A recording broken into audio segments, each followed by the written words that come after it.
El día de hoy, como estudiantes del Tecnológico de Costa Rica del curso Relaciones Laborales, hablaremos sobre los sindicatos, huelga y paro en Costa Rica.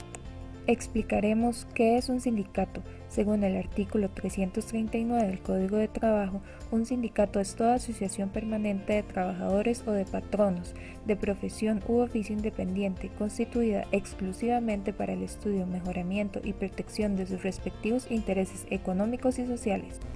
Según el artículo 341 del Código de Trabajo, huelga es el abandono temporal del trabajo en una empresa, establecimiento o negocio, acordado y ejecutado pacíficamente por un grupo de 3 o más trabajadores con el exclusivo propósito de mejorar o defender sus intereses económicos y sociales.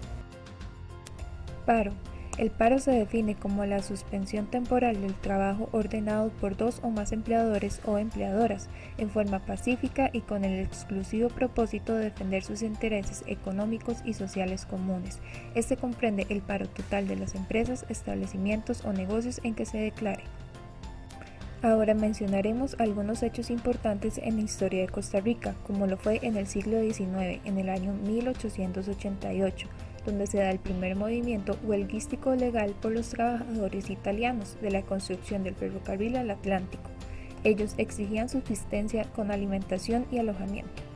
En la segunda mitad del siglo XX ocurre la Guerra Civil de 1948, donde se elimina aproximadamente el 90% de los sindicatos y se encarcela a los dirigentes y expositores. Además, se deroga la Constitución Política de Costa Rica. La estructura fundamental de los sindicatos en Costa Rica es de 3 niveles: sindicato base, federación y central o confederación.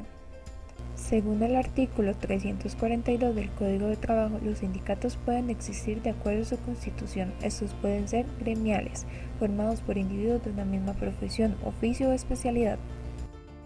De empresas, formados por individuos de varias profesiones, oficios y especialidades que prestan sus servicios a una misma empresa. Industriales, formados por individuos de varias profesiones, oficios o especialidades que presten sus servicios en 2 o más empresas de la misma clase. Mixtos o de oficios varios, formados por trabajadores que se ocupan en actividades diversas.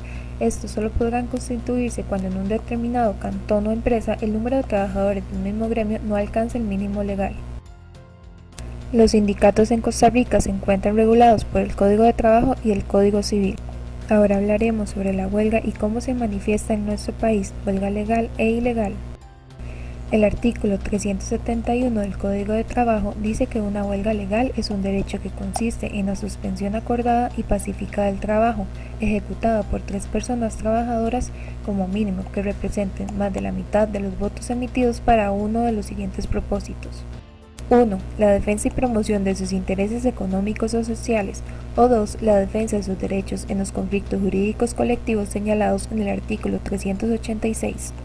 Para que una huelga sea legal, los trabajadores deben de cumplir con el artículo 371, agotar todas las vías existentes de conciliación y constituir por lo menos el 60% de las personas que trabajen en la empresa.